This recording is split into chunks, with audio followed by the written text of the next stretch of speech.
Imaginez que chaque bouchée que vous prenez a un effet direct sur votre santé. Imaginez que vos choix alimentaires peuvent déterminer si vous prenez du poids ou pas. Bienvenue dans le monde de l'index glycémique, un concept clé pour comprendre comment les aliments que nous mangeons affectent notre corps. Nous allons voir l'importance de l'index glycémique pour la santé et comment faire des choix alimentaires sains pour une vie meilleure. Préparez-vous à découvrir un monde fascinant où chaque bouchée peut faire la différence entre santé et maladie. Et pour ne rien oublier de ce contenu, vous pouvez obtenir le résumé PDF à la fin de cette vidéo. Je m'appelle Léa Moreau et en 2012, suite à un grave problème de santé, mon mari s'est retrouvé allongé sur un lit d'hôpital, évacué en urgence dans un service spécialisé en maladies vasculaires. Incapable de se situer, de marcher ou même de parler, il était méconnaissable. 24 heures plus tard, un caillot est découvert dans le sang. Il est responsable de son état. Mais d'après les médecins, cela pourrait vite s'aggraver s'il n'est pas résorbé rapidement, ce qu'ils feront avec succès. Ils sont formels, la raison est simple. Cela est dû à son alimentation et à son cholestérol beaucoup trop élevé. C'est comme ça que depuis 2012, je m'informe et me passionne pour la nutrition et ses impacts insoupçonnés sur la santé, jusqu'à en arriver aujourd'hui à vous partager sur cette chaîne tout ce que j'ai découvert. Que se passe-t-il lorsque nous mangeons un aliment ? Quand vous mangez, vous absorbez des aliments qui vous apportent des nutriments. C'est les protéines, les lipides et les glucides. Cela vous apporte également des fibres, des minéraux, des vitamines, des oligo-éléments et des composés antioxydants. Ça va nourrir votre organisme. Ici, on va s'intéresser au sucre de façon générale, c'est-à-dire tous les glucides qui sont présents dans les aliments comme l'amidon, le sucre ajouté qu'on appelle saccharose, le sucre des fruits, le fructose, le sucre du lait, le lactose et le galactose. Donc, quand vous mangez, une fois que la digestion s'amorce, le sucre présent dans les aliments va passer dans le sang, ce qui fait monter votre taux de sucre. La glycémie s'élève légèrement. La glycémie normale est à peu près aux alentours de 1 g par litre. Ces sucres vont devoir être distribués aux cellules qui en ont besoin. Pour cela, le pancréas va sécréter de l'insuline qui va les y amener. On fait des petites réserves également dans le foie pour une utilisation ultérieure. L'insuline permet aussi de ramener la glycémie à la normale. Donc, quand on mange, la glycémie augmente. On a un petit pic glycémique, puis l'insuline ramène la glycémie à la normale. Que se passe-t-il avec les index glycémiques élevés ou IG élevés ? Vous connaissez les aliments qui vous donnent un regain d'énergie, vous remontent le moral en un rien de temps ?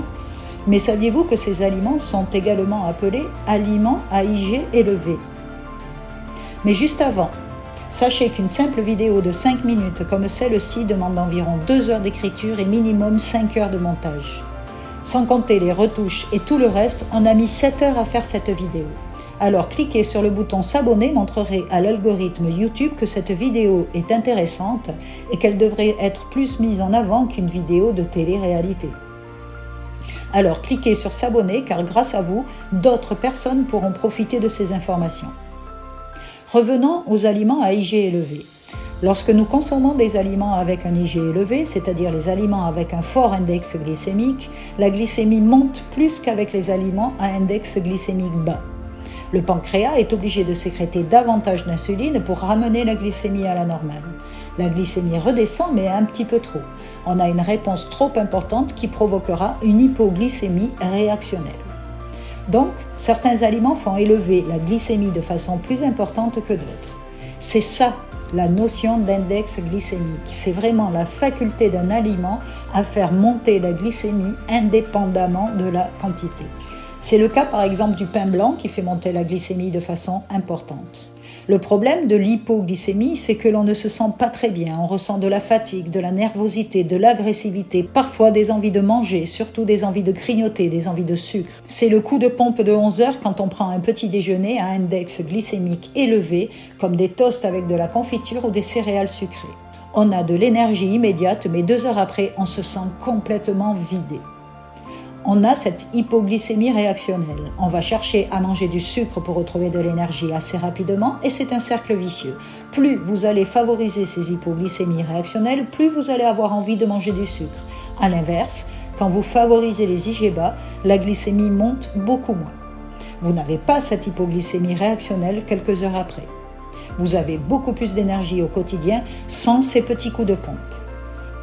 Pourquoi sécréter beaucoup d'insuline a de nombreuses répercussions et notamment sur la prise de poids. C'est une hormone qui facilite le stockage de graisse dans l'organisme.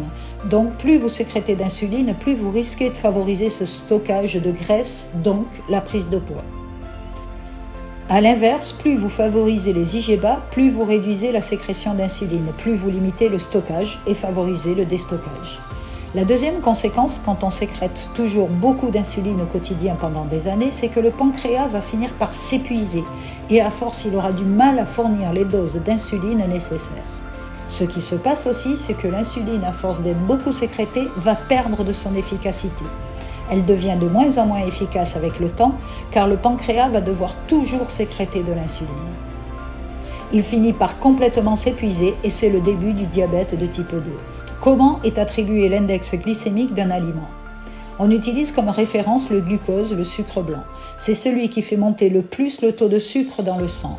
On lui a attribué un index glycémique tout à fait arbitraire de 100. Ensuite, on va mesurer tous les autres aliments qui contiennent des glucides pour voir leur impact sur la glycémie. On va leur attribuer une valeur, un index glycémique par rapport à ce glucose. Donc, ce qu'il faut bien comprendre, c'est que les aliments ont un index glycémique variable. Plus on mange des aliments à index glycémique élevé, plus on va avoir besoin de sécréter de l'insuline. Limiter la sécrétion d'insuline, c'est vraiment ce qui va permettre d'avoir des répercussions favorables sur la santé, sur le bien-être, sur votre poids. Comment sont classés les index glycémiques des aliments? L'index glycémique est une échelle qui va de 0 à 100. 100, c'est le maximum, c'est le glucose pur. Les aliments sont classés en fonction de leur impact sur la glycémie. Vous avez donc les aliments à index glycémique bas, inférieur à 50. Dans cette catégorie-là, on pourrait faire une autre division, les aliments à IG très bas, c'est-à-dire inférieurs à 35. Ils sont intéressants pour vraiment booster votre perte de poids sur de courtes périodes. Donc privilégiez les aliments inférieurs à 50 au quotidien. Les aliments à IG moyen sont compris entre 50 et 70. Ces aliments-là, il faut les intégrer de façon plus occasionnelle. Les aliments à IG élevé supérieurs à 70. Je vous recommande vraiment de les éviter ou il faut vraiment que ce soit très occasionnel. C'est tout ce qui est sucre blanc, riz blanc, chips, frites. Ce qu'il faut savoir, c'est que c'est important de manger IG bas, mais c'est important aussi d'y associer l'équilibre alimentaire. Si vous mangez des IG bas sans vous préoccuper de l'équilibre alimentaire, il se peut que vous ne bénéficiez pas de tous les bienfaits santé. C'est important de bien équilibrer et structurer ces repas avec des protéines animales ou végétales, des légumes crus ou cuits, un petit peu de céréales à IG bas ou du pain à IG bas. Qu'est-ce que vous allez obtenir avec une alimentation à IG bas?